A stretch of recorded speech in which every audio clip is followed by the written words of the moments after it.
dalam pameran retrospeksi 60 tahun, kita bisa melihat bagaimana fase-fase perkembangan dari Hardy.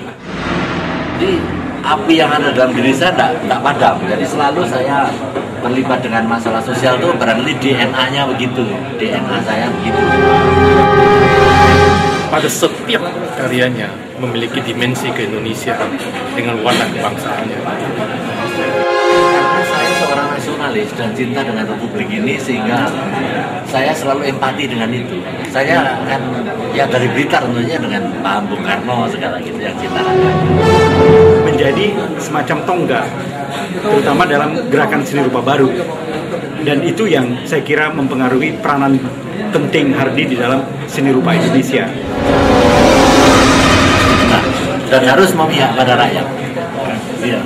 Sebab kalau kita ngomong pembeli selalu ada.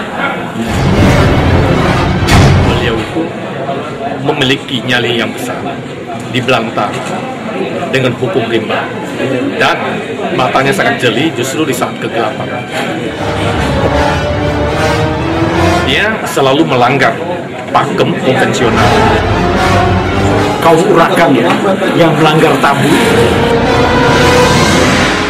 Saya menyoroti dari sisi budaya, barangkali dimensinya akan lebih berkembang, lebih manusiawi misalkan ya.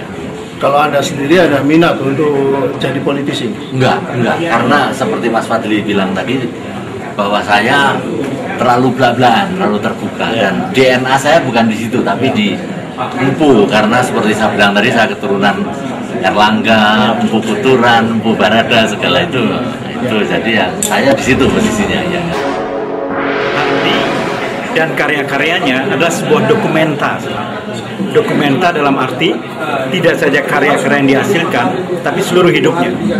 Dia menjadikan dirinya sebagai kanvas dari pengaruh-pengaruh yang muncul dalam modern art di Indonesia. Saya ingin jadi inspirasi bangsa seperti Sujoyono, Avandi, Indra Gunawan ya. Karena itu kan mungkin Anda berharap yang muda-muda itu juga gitu kan, menjadi inspirasi bangsa. Iya. Tidak sekedar cari duit, menjadikan Kaitan antara perahu dan nelayan itu sangat penting, seperti yang pernah diungkapkan sangat indah di dalam karya Andrea Hirata yang melukiskan bahwa ayahnya seorang nelayan, bukan seorang pelaut, bukan seorang nelayan. Dia menjadi nelayan bukan karena dia tidak punya laut, tapi karena tidak punya perahu. Ini sebuah ungkapan sastra yang sangat-sangat penting dan dengan sangat indah juga dilukiskan oleh Hardy tanpa mempengaruhi, tapi merupakan satu konsiden, sebuah karya tentang nelayan, tentang perahu. Bukunya yaitu menyangkut seni dan politik. Kalau kita bicara seni dan politik, itu memang tidak gampang. Saya katakan tidak gampang adalah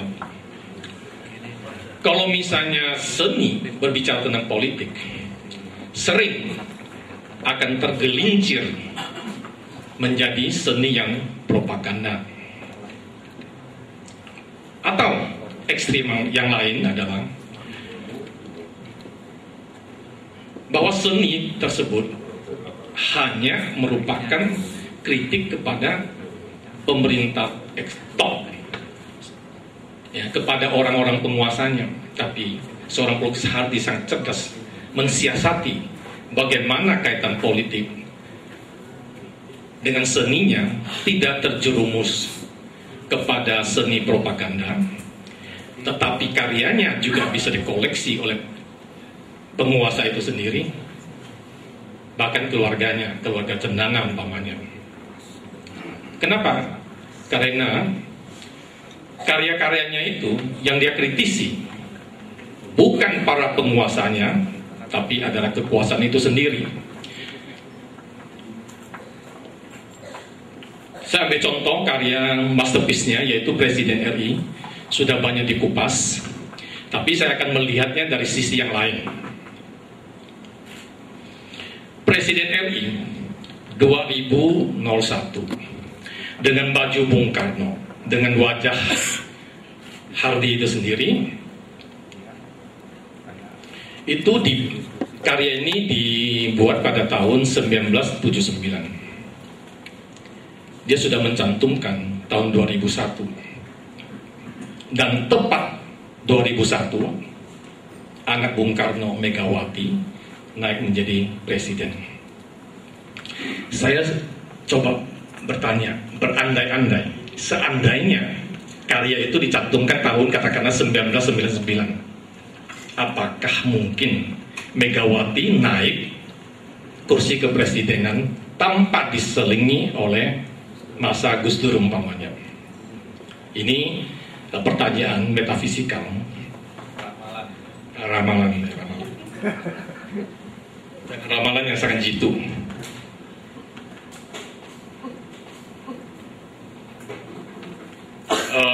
Bagi saya, sosok Hardy itu saya bisa katakan, saya ibaratkan macan tutul seni rupa Indonesia. Kenapa saya katakan macan tutul? Karena macan tutul itu dia mempunyai karakter yang sangat berbeda dengan yang lain. Macan tutul dia itu bisa nyalinya besar justru saat di belantara yang berhukum rimba. Matanya jeli justru di saat kegelapan malam. Kita bisa membayangkan pada satu masa di mana yang dinilai pemerintahan sebuah rejim yang memberikan ruang yang sangat sempit dan pengap di dalam berekspresi. Tapi seorang pelukis Hardy bisa secara konsisten menjalani berkeseniannya dengan bersentuhan dengan tema-tema politik, sosial, dan orang-orang yang termarginalkan.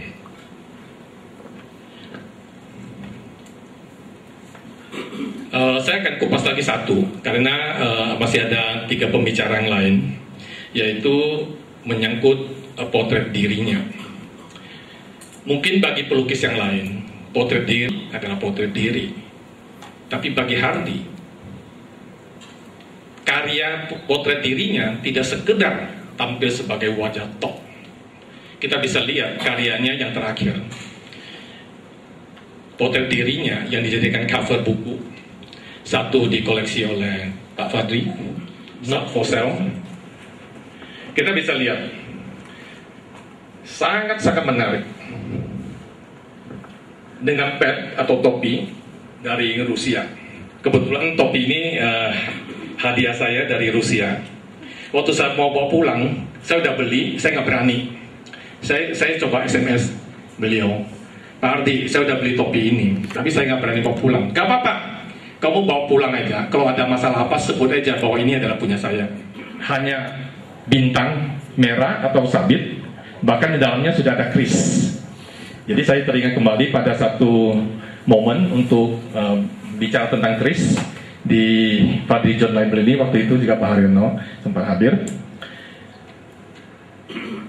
Dan antara satu dengan yang lain juga berbeda-beda. Satu untuk seorang politisi, pemimpin masa depan, dia dengan jas yang sangat gagah. Untuk saya punya, karena kami sering berbicara tentang persilatan, tentang Kopingho dan lain sebagainya. Beliau tampil sebagai seorang kaitang, Pangju kaitang. Kita tahu bahwa suasana batinnya masih berkaitan dengan konteks DPR WC umum. Jadi dengan latar seperti itu, kritik sosialnya di dalam kanvasnya. Terima kasih. Terima kasih. Ini untuk adik-adik yang di belakang ini masih ada sekitar 9 kursi di depan. Silakan maju aja, duduk aja. Tidak apa-apa, semakin Anda di depan dapat sawab dari para sesepuh-sepuh kita ini, segalanya akan jadi lancar semua. Rezeki akan masuk, kesehatan akan baik, dan karisma akan bertambah. Tidak usah malu-malu. Bung Karno umur 23 tahun udah bikin partai. Jadi Anda sudah harus berani duduk di depan. Selanjutnya Mas Fadli, Mas Taufik Rashid. Bapak-bapak, ibu-ibu, saudara-saudara sekalian yang saya hormati, saya merasa terhormat Mas Hardy diundang untuk berbagi pikiran di sini. Tetapi tugas saya kan bukan untuk memuji-muji Hardy sekarang ini. Tapi apa yang kita pelajari dari sosok ini, yang sebenarnya saya sudah ketemu Hardy tahun 86 sebenarnya. Kita pernah bicara, dan pada saat itu justru Anda yang nggak peduli gitu loh. Anak muda ini kayak kucing dalam karung gitu, nggak jelas anunya. Jadi kesan saya begitu pada saat itu. Jadi sejak itu tapi menarik, saya selalu mengamati apa yang dia lakukan tanpa disadarinya. Karena itu saya ingin merefleksikan apa yang dilihat oleh Hardy dan apa yang bisa kita pelajari dari perjalanan panjang, terutama dengan tema diskusi dalam seni dan politik. Apakah dalam arti seni itu bertugas untuk mewartakan politik atau seni sebagai alat kritis, tetapi Hardy agaknya memberikan satu jalan baru, jalan lain. Setidaknya ada 3 hal yang saya baca dari tema dasar ini. Pertama, saya kira jarang ada seorang pelukis yang menjadikan seluruh hidupnya, jadi bukan karyanya, tapi seluruh hidupnya sebagai landscape, sebagai kanvas untuk berbicara tentang ini, tentang politik dan peranan politik, peranan tanggung jawab, dan peranan seni di dalam kehidupan sehari-hari. Jadi Hardy tidak meringkas atau menjadikan semata-mata satu pihak seni, satu pihak politik, dan bagaimana kemudian kita menjembatani di dunia itu. Tetapi serentak seluruh hidupnya sebenarnya, dirinya, cerita-cerita, gosip-gosip tentang perjalanannya itu dianggap sebagai landscape, dianggap sebagai kanvas untuk mengukir 2 hal ini. Dan bagaimana kanvas itu ada? Pertama, dengan menjadikan dirinya sebagai apa yang disebut kaum urakan. Saya kira memang dalam satu masyarakat yang harmoni seperti kita ini, kaum urakan itu kemudian dialah yang memberikan satu kekuatan untuk menegur, untuk melihat establishment, melihat sesuatu yang kaku. Apa yang dilakukan oleh Hardy, yaitu dia ingin mencoba menjadikan dirinya, apakah sadar atau tidak sadar, sebagai bagian dari kaum urakan itu untuk selalu menggedor yang tabu. Jadi yang tabu inilah kemudian yang dijadikan eksperimen utama oleh Hardy dalam kehidupan. Jadi bukan politik dalam pengertian biasa. Karena itu kita bisa memahami misalnya tulisan-tulisan ketika dia menggambarkan presiden tahun 2001, itu tahun 89 ya. 79 maaf. 79, 2001 itu 4 tahun setelah gerakan seni rupa baru, karena mencoba menganggap satu tabu yang luar biasa sekali pada saat itu, sesuatu ketidakmungkinan, dan itu hanya mungkin dengan kaum urakan. Rendra membuat hal yang hampir sama sebenarnya dengan perkemahan kaum urakan di Parangtritis pada tahun-tahun yang sama, tahun 72 ya, 72 atau 74 ya? 72 itu. Nah, tetapi Hardy masuk ke dalam substansi tentang apa artinya persona, apa artinya pribadi di dalam sejarah kekuasaan pada masa itu. Saya tidak yakin kalau tidak ada sikap urakan ini, maka akan muncul karya seperti itu. Ini juga nanti kita bisa pahami bagaimana Hardy mampu meretas tabu. Menurut saya tabu yang paling krusial di dalam seni rupa Indonesia, yaitu mengawinkan antara kujang dan keris ini. Saya kira tidak mungkin kalau dia tidak mempunyai sikap urakan, keberanian untuk mendobrak tabu, maka ia berani untuk masuk di dalam satu wilayah yang dari dulu masih ragu-ragu untuk dimasuki. Tentang 2 tabu utama di dalam sejarah sosial kita ini, tentang kujang dan keris, tentang Sunda dan Jawa, yang apakah itu benar atau tidak, tetapi itu dicoba dibeberkan dalam bentuk satu karya seni. Ini saya kira peran pertama, bagaimana Hardy melihat hidupnya sebagai satu lanskap itu. Yang kedua, menurut saya melalui tulisan-tulisannya, melalui cara dia berpikir, cara dia melakukan provokasi, itu dia memisahkan satu persoalan utama di dalam tradisi kritik di Indonesia. Saudara-saudara sekalian, kita sering untuk melihat apakah ada kritik seni di Indonesia ini. Apakah yang ada justru seni kritik gitu. Kritik seni dan seni kritik 2 hal yang berbeda, tapi cenderung berbicara hal yang sama. kritik seni berbicara tentang substansi, seni sebagai cara untuk memahami keadaan. Tetapi jarang sekali kemudian kita melihat kritik seni itu sebagai cara untuk memajukan atau meningkatkan perubahan. Karena itu Hardy mendobrak aspek ini dengan mengatakan bahwa kritik terhadap seni itu bukan semata-mata cara untuk mengapresiasinya, tetapi cara untuk memprovokasi, cara untuk merubah itu. Dan itu yang dia lakukan selama ini. Jadi bagi Hardy, kritik seni juga artinya seni kritik. Seni kritik itu adalah cara mencapaikan kritik jauh lebih penting. Selalu mencoba menggunakan dua hal itu. Kritik seni, seni kritik dibaurkan.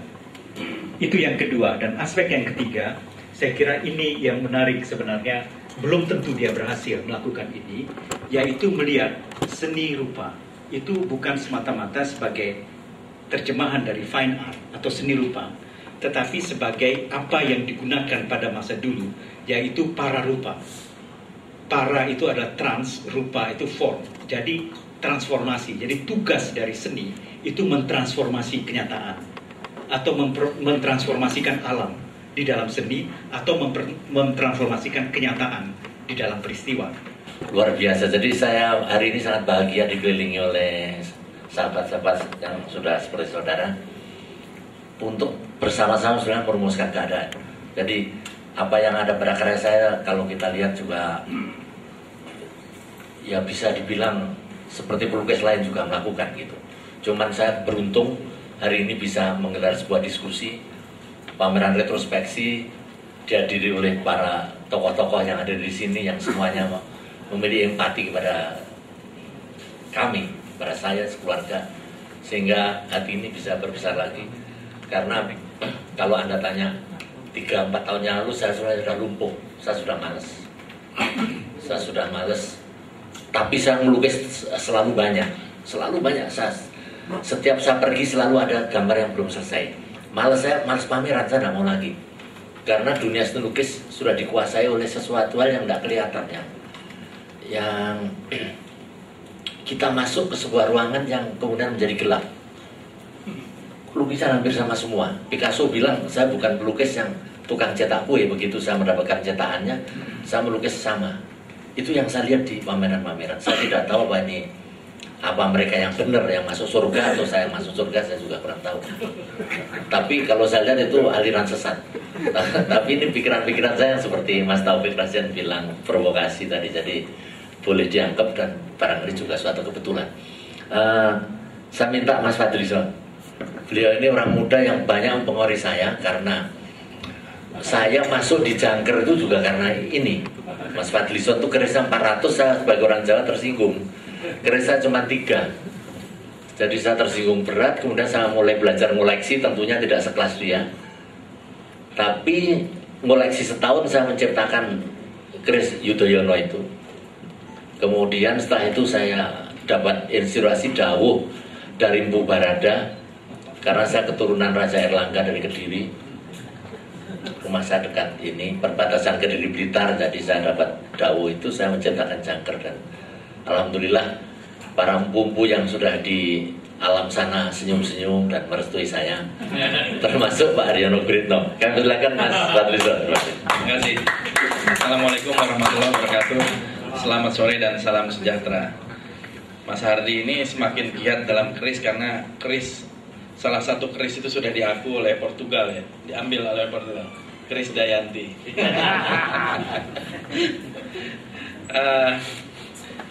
Bapak-bapak dan ibu-ibu yang saya hormati, banyak tokoh-tokoh dan maestro di sini.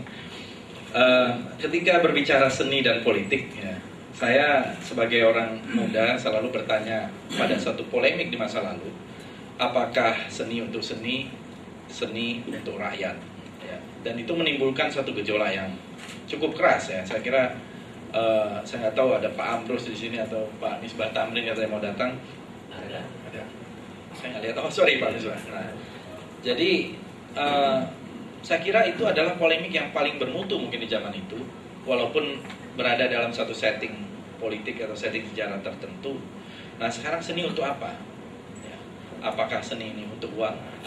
Apakah seni masih untuk seni atau seni untuk rakyat? kita semakin dihadapkan pada satu situasi yang lebih kompleks di era globalisasi, karena memang sudah tidak ada lagi jarak dan waktu, dan media begitu sangat beragam. Di dalam politik sendiri dikatakan politics is the art of the possible, gitu. Ya, kaitannya saya kira karena memang di dalam politik ya perlu seni, tetapi seni juga seringkali dianggap satu subordinasi dari politik. Saya melihat Mas Hardy ini pada waktu pembukaan saya menemukan saja sebetulnya secara mendadak gitu. Mas Hardy ini mungkin sosok pelukis yang terlibat ya. Satu hanya untuk for the sake, untuk istilah gitu. Saya menyebutnya, meminjam kata Gramsci, itu adalah seniman organik artis gitu ya, yang memang selalu terlibat dengan persoalan-persoalan. Apakah untuk rakyat? Nah itu nanti Mas Hardy yang akan menjawab. Ya, apakah untuk uang? Nah, ada juga di dalam buku esai itu, saya kira. Tetapi banyak hal yang saya kira konsisten dari Mas Hardy, dan apa yang saya alami atau dalam pergaulan dengan Mas Hardy sehari-hari. Saya ingin kembali dulu bahwa beberapa waktu lalu ketika buku ini hendak kita luncurkan, untuk kita jadikan, kita cetak, Mas Hardy ini membawa 2 koper clipping, dan 2 koper clipping itu dari tahun 70-an awal, termasuk di dalam perkemahan kaum Urakan tahun 72 itu Mas Hardy sudah ikut ya, dan masuk fotonya ada disebut di situ. Waktu itu masih menjadi mahasiswa. Keterlibatan itu saya sependapat dengan Mas Taufik Razen, memang satu keterlibatan yang mungkin bukan kebetulan ya, tetapi betul-betul sudah sesuatu yang by design dari sananya gitu. Bahwa ya inilah Hardy, seorang sosok yang selalu gelisah dan tidak mau berada di zona aman, selalu mengkritisi berbagai keadaan, dan seringkali akhirnya ini yang seringkali disalahpahami sebagai satu sosok yang kontroversial dan mungkin banyak musuhnya. Sehingga waktu kemarin saya katakan Mas Hardy ini tidak cocok untuk menjadi politisi, karena kalau masuk salah satu partai politik gitu pasti akan musuhnya dengan cepat akan banyak sekali gitu. Karena hampir semua politisi memakai topeng. Nah Mas Hardy ini membongkar topeng-topeng itu. Dan itu yang saya kira saya lihat dalam koleksi pertama saya dari lukisan Mas Hardy itu, lukisan yang di pojok itu tahun 86. Itu kan satu contoh lukisan. Waktu itu ya saya sebagai pemula juga merasakan wah ini seperti karyanya Pak John, Pak Sujoyono gitu, dari goresnya dan sebagainya. Nah saya melihat Mas Hardy itu sudah masuk dengan tema-tema sosial yang sangat terlibat, dan mungkin ketika itu pasar sama sekali tidak ada yang terlalu tertarik kepada karya-karya yang bersifat protes sosial. Tetapi Mas Hardy dengan berani berada di jalur itu, walaupun ya belakangan lebih variatif.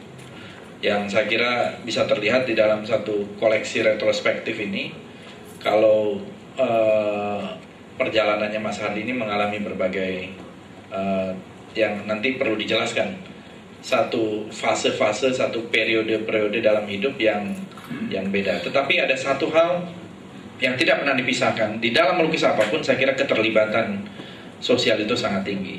Nah ini yang saya kira menjadi sangat penting, bagaimana menjadi seorang seniman, seorang artis yang terlibat di dalam persoalan sehari-hari dan tidak hanya mengawang-awang sekedar untuk menyenangkan atau kepuasan diri sendiri. Saya kira ini adalah hal yang sangat penting. Saya sebagai politisi,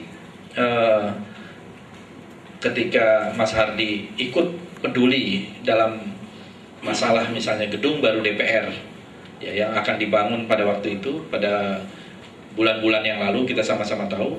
Kemudian Mas Hardy muncul dengan gagasan, ayo kita lukis DPR ini menjadi WC umum.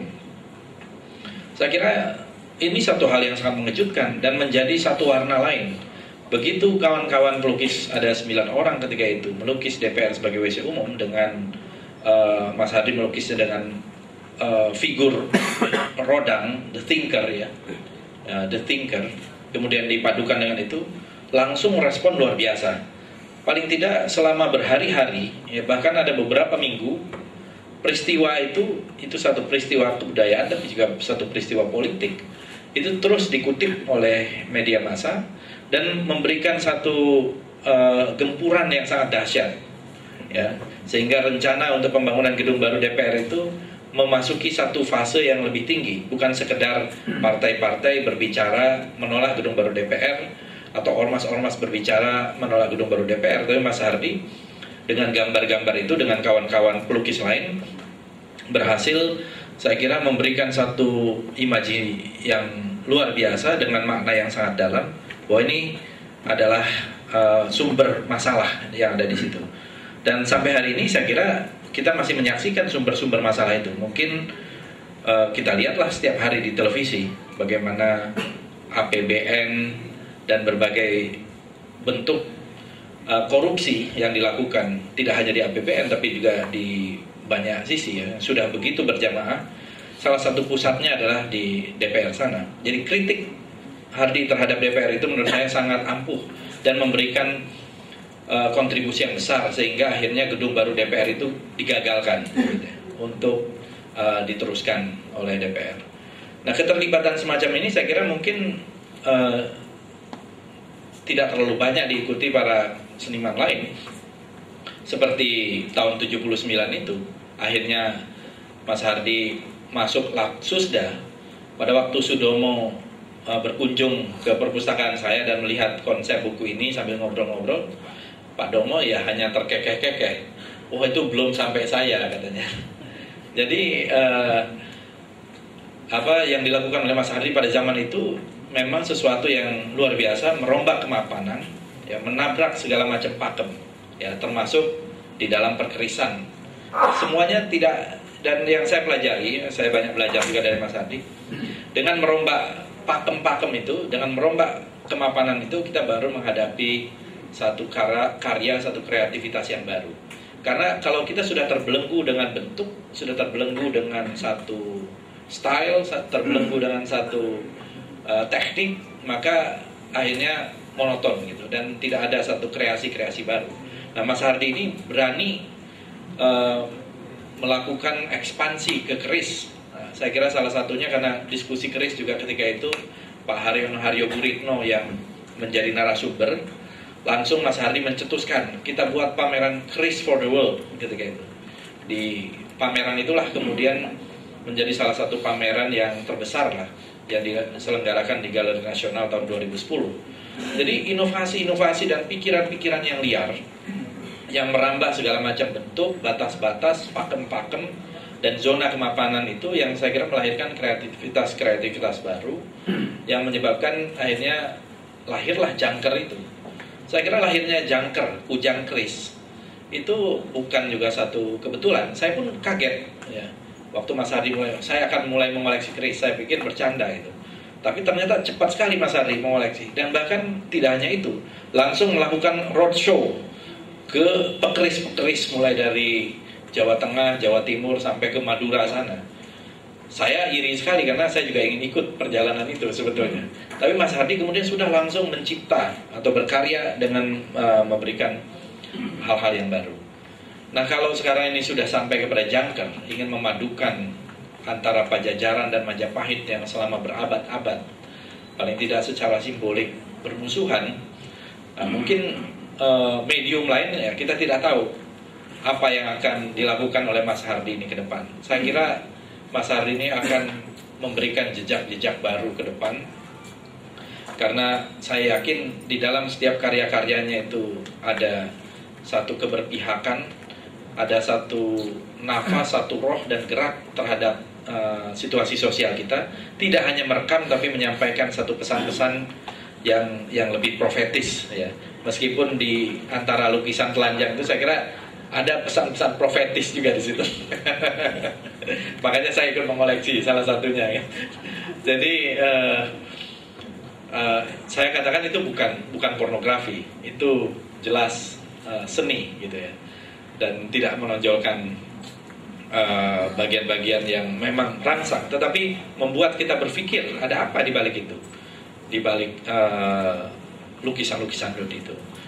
Saya kira itu yang bisa saya sampaikan kepada Mas Hardi. Tapi judul buku Seni dan Politik yang kemudian saya bersama Pak Halim dan bersama Mas Hardi dan juga penulis-penulis, ada Pak Misbah Tamrin, Pak Purnama Suwardi, menuliskan di dalam buku ini, saya kira ini adalah hanya awal dan satu momentum Mas Hardi memasuki usia 60 tahun, dan saya kira beliau ini sangat wajar untuk mendapatkan kehormatan, karena sejak tahun 70-an sebetulnya, di dalam salah satu clipping, saya kutip kembali, ketika pelukis Affandi ditanya siapa pelukis terbaik setelah Raden Saleh, Affandi menyebutkan sejumlah nama.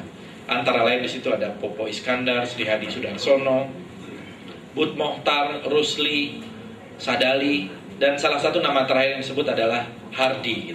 Padahal Hardi ketika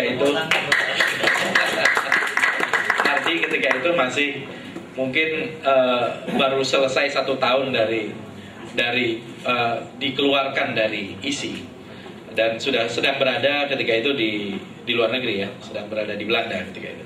Jadi saya kira ini adalah satu celebration of life dari Mas Hardi yang sudah menorehkan karya-karyanya di Indonesia dan sudah menjadikan seni dan politik itu tidak dua kutub yang berbeda, tetapi menyatu. Saya kira seni memperkaya politik, tapi politik juga tidak akan ada isinya tanpa seni. Saya kira itu yang bisa saya sampaikan. Terima kasih. Wassalamualaikum warahmatullahi wabarakatuh. Wah, itu rumusan juga dari Mas Fadli yang sangat luar biasa, dan saya sendiri yang diulas juga bertambah pintar. Jadi pesan saya pada pelukis-pelukis yang ada di sini yang lebih muda dari saya, andaikan nanti Anda membuat suatu diskusi, pilihlah pembicara yang cerdas, sebab akan membesarkan Anda. Jadi selama ini kalau kita lihat diskusi lukis itu bikin kantuk, karena tidak ada percikan-percikan pikiran. Jadi kita pilih pemikir yang cerdas dan tidak malas dalam menggali segala hal.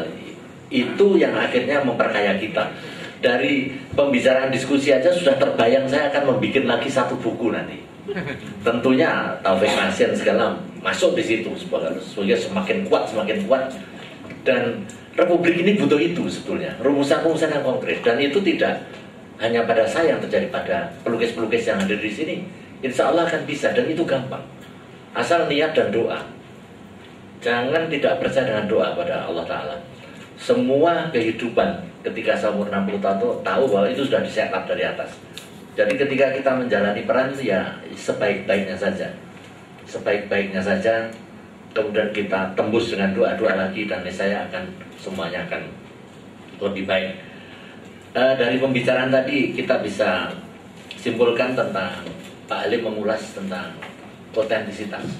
Kemudian Mas Fadli kosmologi seni dan politik, dan Mas Taufik Rajen tentang teori transformasinya tadi yang ada 3 poin.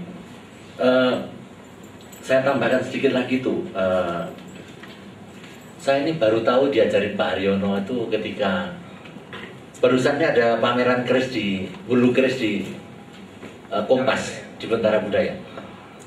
Itu waktu itu ada sekretaris SNKI itu membawa keris, dia bilang begini, saya dapat keris Singosari ini, gitu. Saya akan saya tunjukkan kepada Bapak Haryono Guritno apa Singosari betul gitu. Saya jaraknya sekitar 30 meter, saya teriak, itu keris baru, saya bilang begitu. Tentu saja waktu itu juga kaget, ini orang tidak punya sopan santun, pikirannya begitu. Kemudian ditunjukkan berapa Pak Guritno, Pak Haryono Guritno sebagai pakar. Pak Haryono barangkali juga nyindir-nyindir saya tuh. Artinya tidak setuju dengan teriakan saya, itu keris baru itu. Tapi pada akhirnya Pak Haryono bilang ini memang keris baru. Dan di situ ada 3 poin yang saya pelajarin. Tadi baru saya ceritakan pada istri saya. Pak Haryono tuh ngajarin saya 3 poin. Apa itu? Orang Jawa itu ada punya 3 pantangan. 1, kalau tanahnya direbut, kalau nggak salah begitu, tanahnya diambil. 1 mau baduk, saya nyari bumi. Yang kedua kali, kalau istrinya digoda. Saya rasa itu bukan orang Jawa saja, itu universal. Yang ketiga, kalau kerisnya dicacat. Kalau kerisnya dicacat. Padahal kerjaan saya semenjak koleksi keris itu nyacatin keris orang-orang. Jadi saya bisa bayangin betapa jengkelnya dengan saya mereka itu. Dan ini setelah dapat pengetahuan dari Pak Haryono, tidak saya ulang, Pak. Ada lukisan Nyut tadi yang saya yang sengaja saya pamerkan dan saya beri kelambu.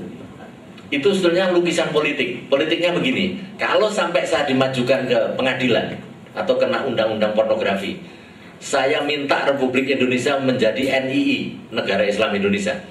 Tetapi kalau ini aman, tidak diapa-apakan, tidak diadukan siapapun, dan pameran ini berlangsung, boleh pakai nama NKRI. Kalau tidak, ini aja tahun 2015 Kesultanan Indonesia Damai, tak gitu aja.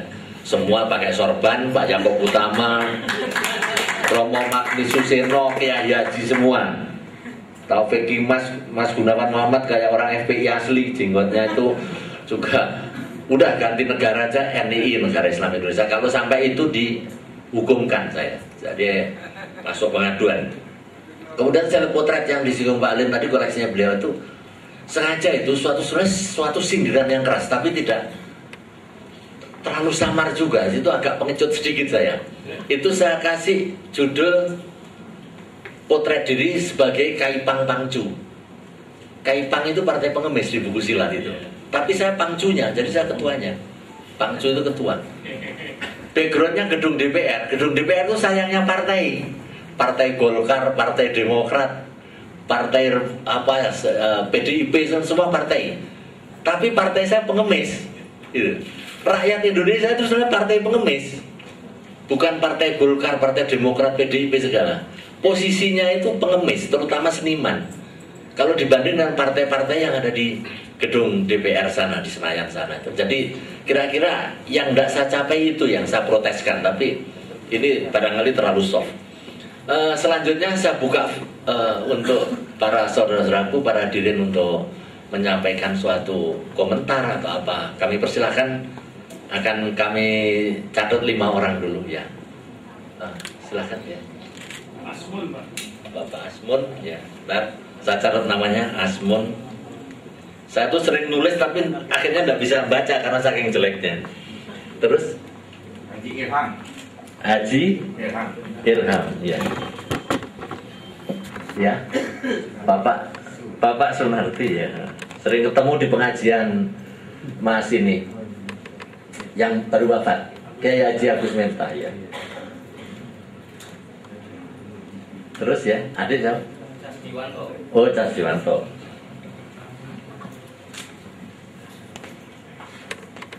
Ya, terus Mas Purnama. Boleh ya? Mas Purnama kelima ya. Kami persilahkan dimulai dari saudara Asmun di depan sini, Mas. Terima kasih, Pak. Saya memang punya nama asli dari orang tua saya sebagai seorang perintis kemerdekaan dari Digul dan juga bersama bapak-bapak Bung Hatta dan lain sebagainya. Asmun itu adalah singkatan dari ayah saya, Musun Nipong. Kebetulan saya lahir di zaman Nipong. Menarik pada pembicaraan tadi, saya hanya ingin melihat kepada Pak Hardy himself. Ingin saya melihat the background ataupun jalan pemikiran Bapak, ataupun jalan politik Bapak, ataupun jalan kesenian Bapak. Backgroundnya itu apakah memang dari suatu tradisi Majapahit, rakyat, ataupun apapun namanya, itu yang saya ingin melihat. Karena dari semua apa yang Bapak tampilkan, ini sangat menarik bagi saya karena di situ terlihat Bhinneka Tunggal Ika, dan kita tidak berbicara agama, tidak bicara adat, tidak bicara segala macam, tapi adalah berbicara NKRI. Ini sangat menarik bagi saya. Yang kedua, saya ingin melihat tadi masalah-masalah yang memang kalau kita bicara budaya adalah sesuatu yang hidup di dalam suatu masa tertentu dan dia mencerminkan sesuatu kehidupan pada masa tersebut. Nah ini saya ingin melihat bahwa sampai detik ini Pak Hardy ataupun Mas Hardy ini mencoba untuk menggambarkan kebinekaan kehidupan masyarakat. Yang ketiga, saya ingin melihat barangkali tadi mengenai masalah protes, masalah gedung MPR dan lain sebagainya, itu hal yang sangat positif bagi perjuangan rakyat, Pak.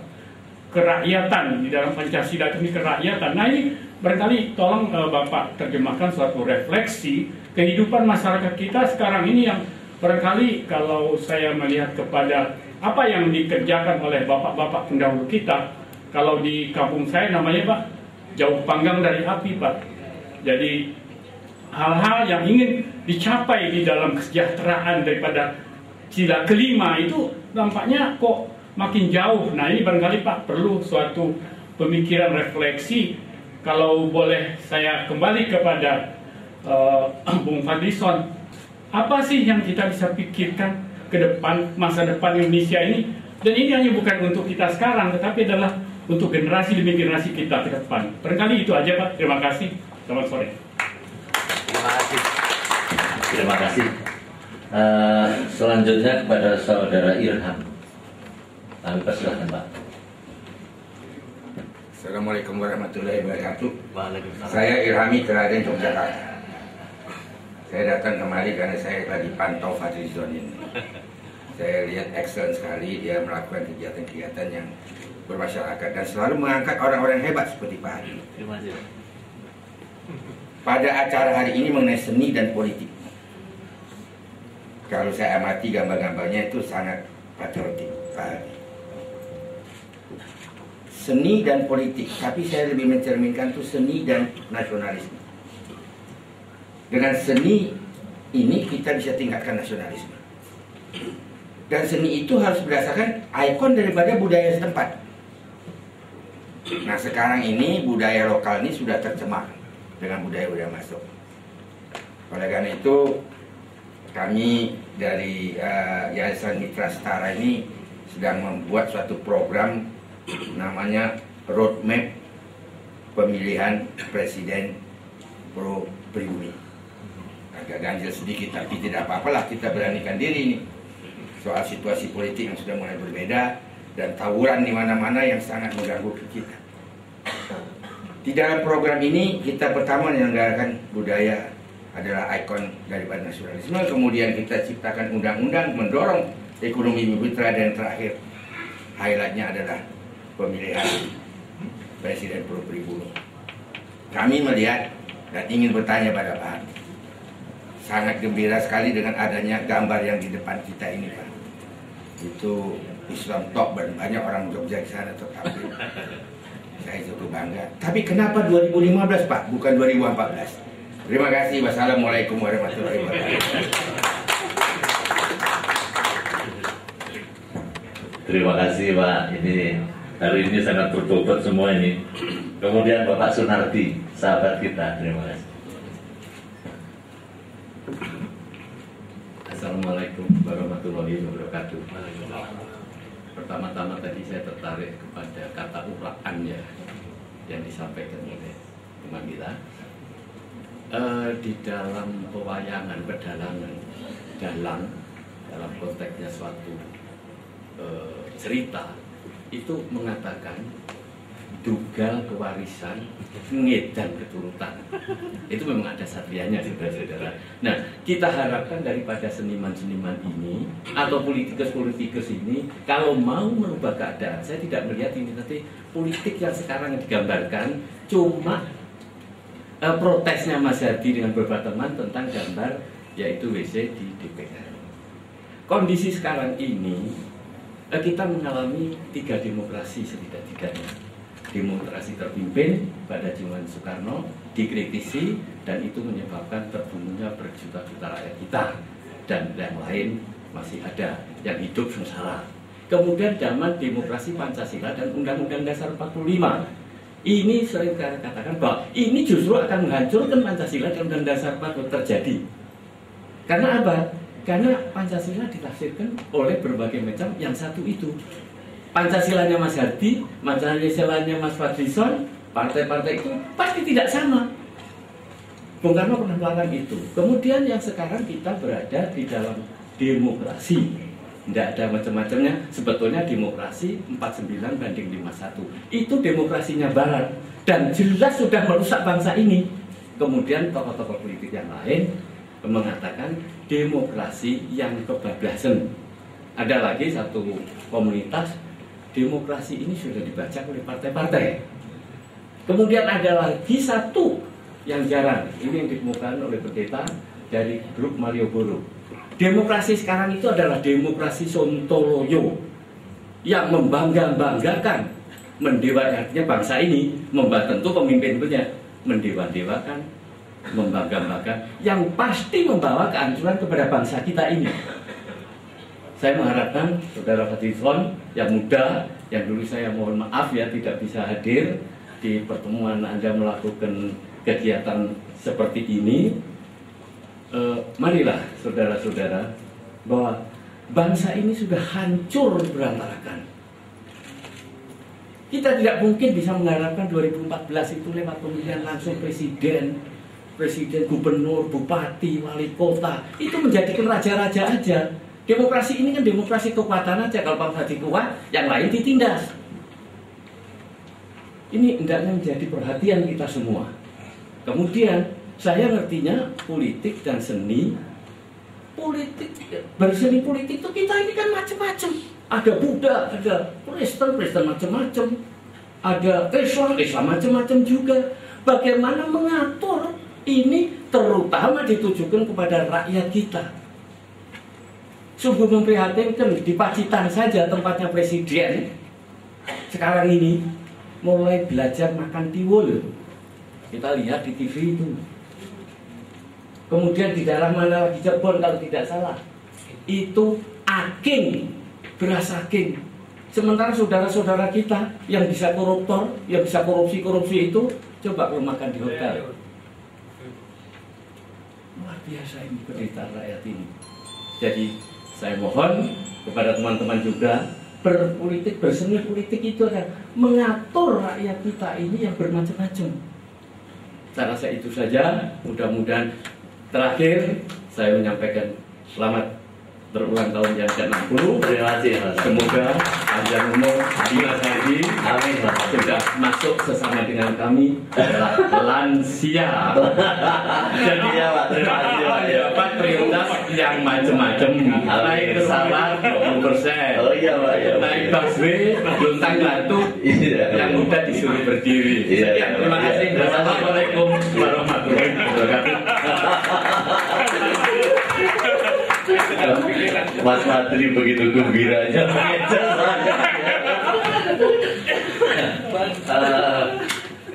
Sebenarnya ada Mas Cajiwanto katakan ya. Assalamualaikum warahmatullahi wabarakatuh. Sebenarnya saya udah lama pengen ketemu Mas Hadi ya. Ada sesuatu yang pengen saya tanyakan. Tapi mungkin Allah baru mengizinkan saat ini saya bertemu Mas Hadi. Yang saya ingin tanyakan pada Mas Hadi yang pertama yaitu ketika Mas Hadi demo di DPR, terus Mas Hadi melukis orang di toilet ya.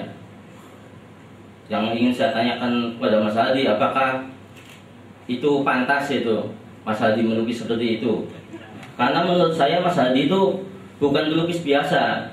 Mas Hadi itu seorang budayawan. Kalau yang lukis saya atau teman-teman yang lain itu mungkin masih pantas lah. Tapi apakah kalau yang lukis seorang budayawan itu apa tidak terlalu kasar melukis seperti itu? Itu pertama. Nah yang kedua saya pengen mengingatkan kepada bapak-bapak yang sudah lebih dulu bicara tadi ya. Sebenarnya negara kita ini bukan negara Pancasila kalau saya bilang. Dari dulu itu tidak pernah terbukti bahwa Pancasila itu berjalan di Indonesia. Pancasila itu cuma di mulut doang. Pancasila itu cuma ada di buku-buku. Yang berjalan di negara kita itu bukan Pancasila, tapi kalau menurut saya itu negara kita itu negara kapitalis. Atau negara apa saya juga nggak tahu, bingung itu, nggak jelas itu negara, nggak jelas lah. Itu yang kedua. Terus ada satu lagi yang ingin saya tanyakan,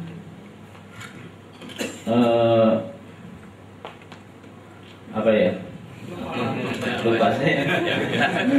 Ya sementara. Dua dulu Mas. Terima kasih.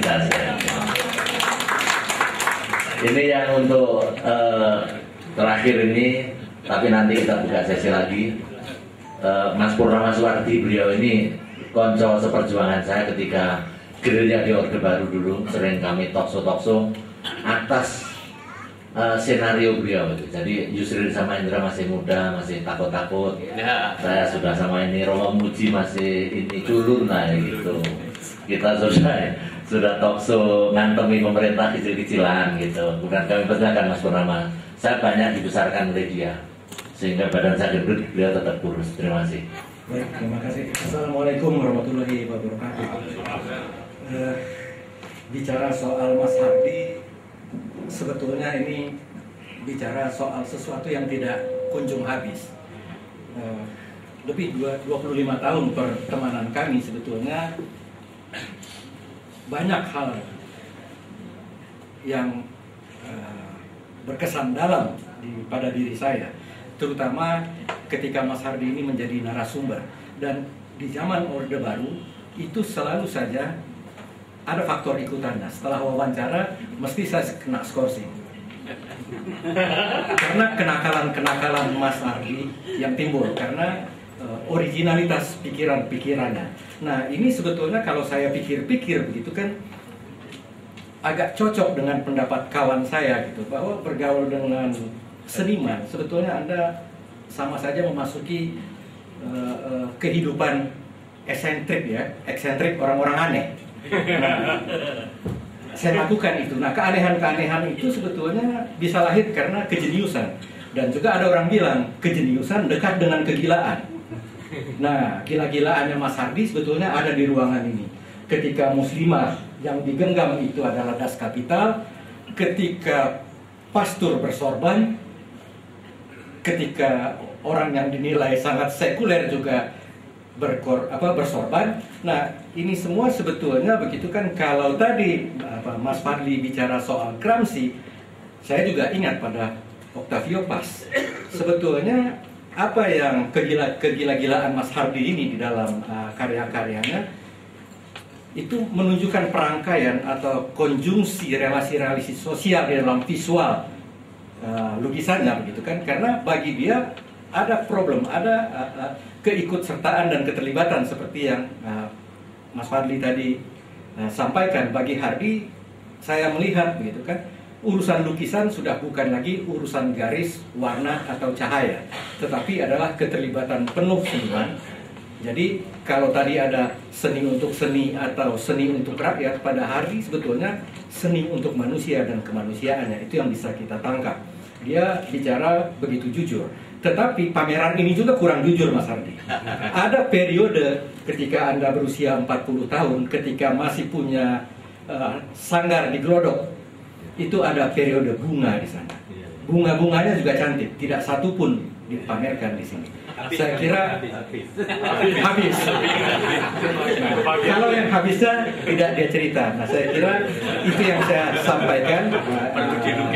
Kesan saya terhadap Mas Hardi, mudah-mudahan terus melukis dengan hebat dan melahirkan karya-karya hebat sehingga semua orang bisa mendapat pembelajaran dari apa yang dilakukan. Terima kasih. Wassalamualaikum warahmatullahi wabarakatuh. Dari Pak Irham, Pak Asrum, dan Pak Sunardi tadi kami persilahkan. Karena saya barangkali ada yang menjawab Cas Siwanto itu tentang lukisan saya itu sopan atau tidak itu. Menurut Karni Ilyas sopan. Sebab ketika dipanggil ke TV One, gambar saya juga disampainya, Karni Ilyas bilang, ini lukisan tidak vulgar. jadi sopan, saya yakin sopan. Jadi itu jawabnya Cas ya. Jadi memang itu hanya karya orang jenius yang bisa begitu. Selanjutnya kami silakan Pak Alim untuk menanggapi pembicaraan tadi. Juga nanti setelah itu Mas Fadli dan Mas Taufik Rasyid. Terima kasih. Barangkali saya tidak akan bicara satu persatu, tapi secara garis besar dari 5 penanya itu, memang betul bahwa setiap karya Pak Hardi itu selalu ada dimensi keindonesiaan dalam warna kebangsaan. Disinilah salah satu kekuatan yang perlu dicatat dengan tinta emas dalam jagat seni rupa Indonesia. Kedua, yang disinggung oleh Pak Purnama itu betul, bahwa di dalamnya itu salah satu sisi yang terpenting adalah yang menyangkut manusia dan kemanusiaan. Semuanya dibela, ya. Itu yang termarginalkan, yang orang tidak berani untuk membela, tapi dibela oleh seorang pelukis Hardy. Dan bagi Hardy itu bukan hanya seorang pelukis, tapi seorang pelukis ideologi, penulis yang kritis, pemikir kebudayaan, sekaligus seorang pelaku sejarah. Pada zaman Orba, di mana banyak orang menilainya sebuah rejim yang sangat tiranik, orang-orang seperti Amrus Natarsa, Pak Amrus yang kebetulan hadir sama Pak Tampik, waktu itu tidak ada yang berani untuk menulisnya. Hanya seorang Hardy yang berani menulis tentang Amrus Natarsa.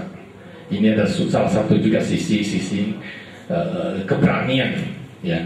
Jadi karena personalnya adalah yang dikatakan oleh Pak Taufik bahwa urakan di dalamnya baru ada nyali.